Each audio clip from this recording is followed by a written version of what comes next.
Foi. Motivation. Surpassement. Fortifiez votre intérieur avec le moment de foi. Dans la première épître de Corinthiens chapitre 2, verset 6, il dit comme ça, chapitre 2, verset 6, il dit comme ça. Cependant, c'est une sagesse que nous prêchons parmi les parfaits. Laissez-moi lire. Sagesse qui n'est pas de ce siècle, ni des chefs de ce siècle, qui vont être anéantis. Nous prêchons la sagesse de qui? Mystérieuse et cachée, que Dieu, avant les siècles, avait destinée pour notre gloire. Sagesse qui aucun des chefs de ce siècle n'a connue, car s'ils l'eussent connu, c'est comme ça, l'eussent connu, ils n'auraient pas crucifié le Seigneur de gloire. Mais comme il est écrit, ce sont des choses que l'œil n'a point vues, que l'oreille n'a point entendues, et qui ne sont point montées au cœur de l'homme, des choses que Dieu a préparées pour qui? Pour ceux qu'il aime. Très bien, verset 10. Dieu nous les a révélées par l'Esprit, car l'Esprit sont de tout, même les profondeurs de Dieu. Lequel des hommes, en effet, connaît les choses de l'homme, si ce n'est l'esprit de l'homme qui est en lui? De même, personne ne connaît les choses de Dieu, si ce n'est l'esprit de qui? De Dieu. Or, nous n'avons pas reçu l'esprit du monde, mais l'esprit, lisez, qui vient de Dieu, afin, lisez Église, afin que nous connaissions les choses que Dieu nous a données par sa grâce. Et nous en parlons, non avec des discours qu'enseigne la sagesse humaine, mais avec ceux qui enseignent l'esprit, employant un langage spirituel pour les choses spirituelles. Mais l'homme animal, qui est l'homme naturel, ne reçoit pas les choses de l'Esprit de Dieu, car elles sont une folie pour lui. Et il ne peut les connaître parce que c'est spirituellement qu'on en juge. L'homme spirituel, au contraire, juge de tout. Il n'est lui-même jugé par personne, car qui a connu la pensée du Seigneur pour l'instruire? Or, nous avons la pensée de Christ. Or, nous avons la pensée de qui? De Christ. Regardez-moi, Église.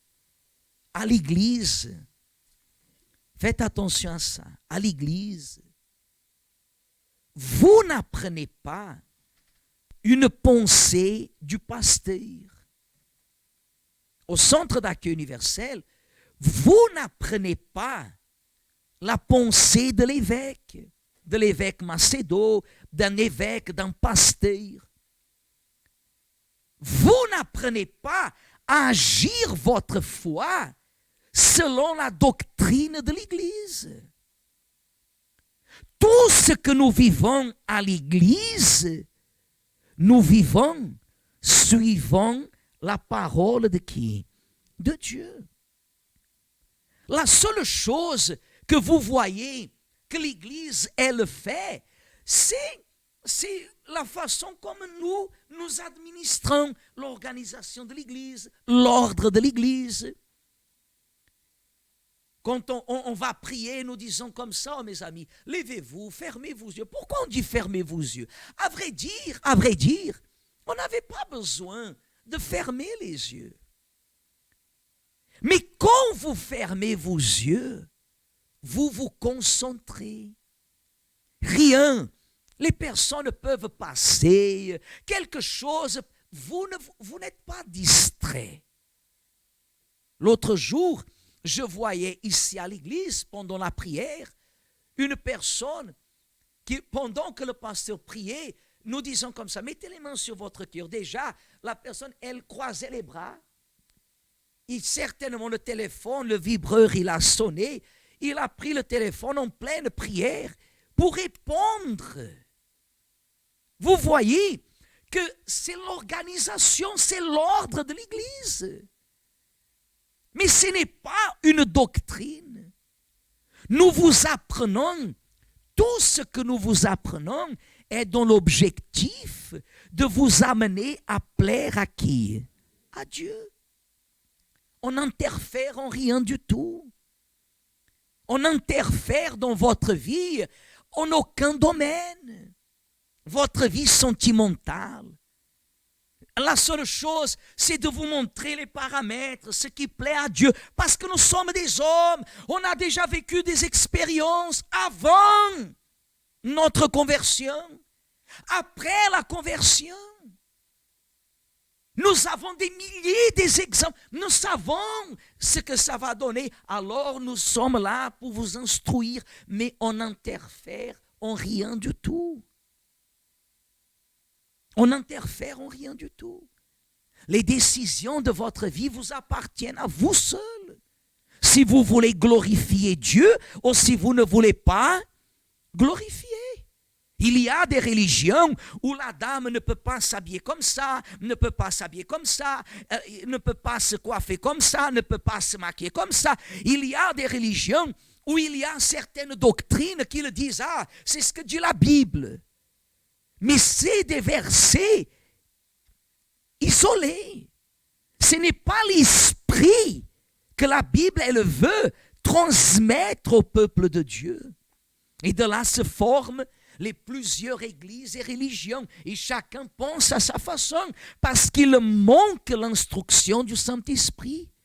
Parce que le Saint-Esprit, il est simple, il n'est pas confus. Où il y a la confusion, il n'y a pas certainement l'Esprit de qui? De Dieu. Où il y a la confusion.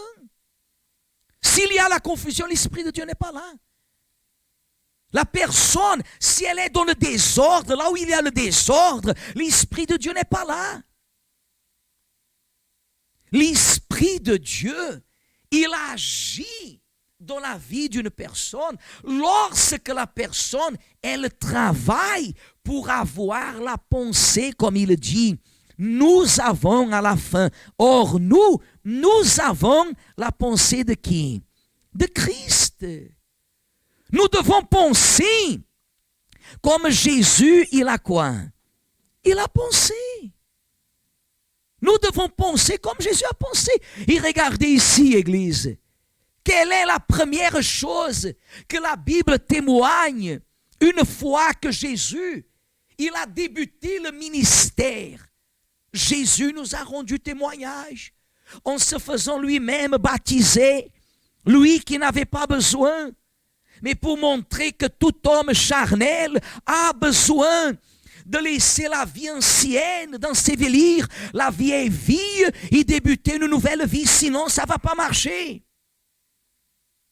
Si la personne ne meurt pas pour la vie ancienne, ça ne va pas marcher. Il faut mourir. Le baptême, c'est mourir. Mourir pour les choses anciennes. Il ne peut pas avoir 1% d'un symptôme ancien.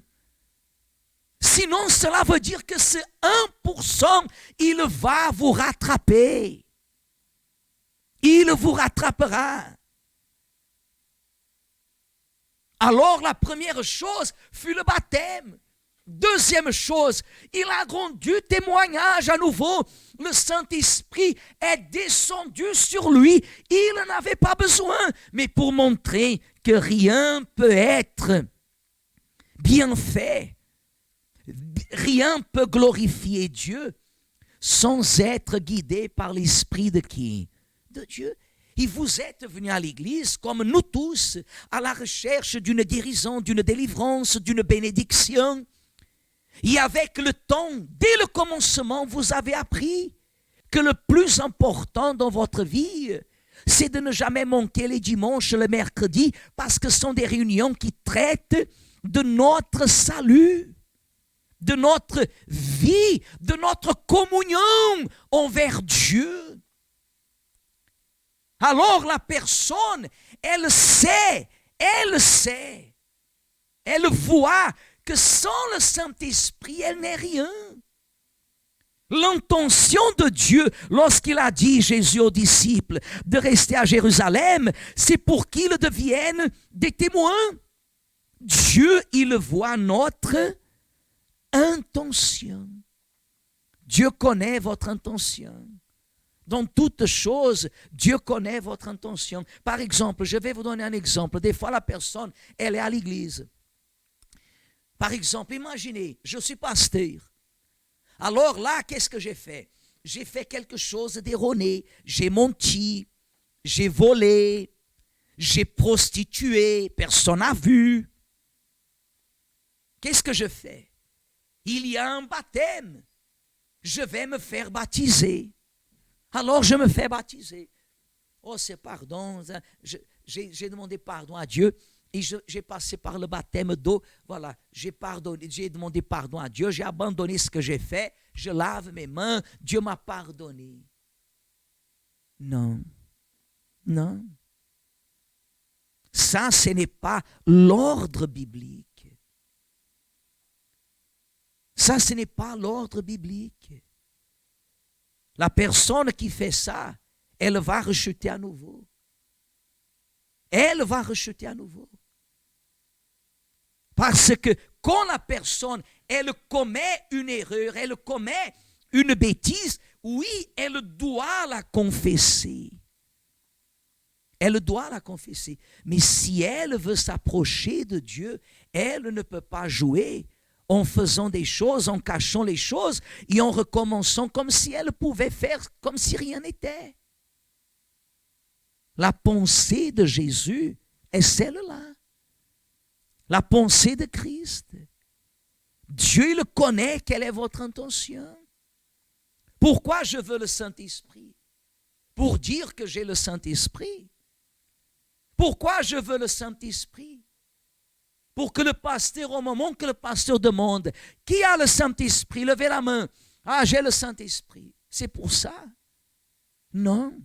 Le Saint-Esprit, c'est pour que nous rendions témoignage. Et ce témoignage n'est pas un témoignage limité à une guérison, mais à votre pensée. Parce que toutes vos décisions sont les fruits de quoi? De votre pensée. Toutes vos décisions, c'est un fruit de votre pensée. Toutes vos décisions, tout ce que vous faites est un fruit de votre pensée. Vous agissez, vous parlez, vous murmurez, vous réagissez mal. Cette attitude, elle est un fruit de votre pensée. Une chose, c'est quand on commet une erreur, on a commis une bêtise, mais les décisions sont les fruits de notre pensée. Moi, je ne peux pas aujourd'hui arriver ici et dire, ah, mes amis, j'ai prostitué. Comment? Ah, je suis sorti à l'église, j'ai passé devant une prostituée et j'ai couché avec elle. C'est comme ça? Non. Cela se produit parce que dans la pensée, ça vient déjà en train de travailler. Ça travaille. Le Saint-Esprit, c'est pour que nous rendions témoignage. La personne qui a le Saint-Esprit, elle témoigne elle-même, regardez ici, elle témoigne elle-même la présence de l'Esprit de Dieu. Pas la présence d'une église ou d'une religion, mais la présence de Dieu. elle fait la différence. Pourquoi pensez-vous que la Bible dit d'une façon catégorique que celui qui n'a pas l'Esprit de Dieu, celui-là ne lui appartient pas? Vous savez qu'est-ce que ça veut dire? Vous savez qu'est-ce que ça veut dire? Parce que Dieu veut sauver notre âme. Mais Dieu voit le désir de notre âme. Vous voyez la responsabilité de témoigner, d'être un témoin, d'exhaler le bon parfum de Christ. Que les personnes vous regardent et elles voient la présence de Dieu. Il y a une flamme, il y a une vie. Ça fait du bien d'être à côté de la personne. Ceux qui n'aiment pas être à côté de ces personnes sont les ténèbres, parce que les ténèbres, elles ne marchent pas avec la lumière. Mais vous qui êtes une personne remplie de lumière, les personnes doivent se sentir bien à votre côté, sauf les personnes méchantes et mauvaises qui sont dans les ténèbres. Dieu connaît notre intention, Église. Et le Saint-Esprit est la plus grande promesse que Dieu a pour son peuple. Rien n'est comparable à la promesse du Saint-Esprit. Amen.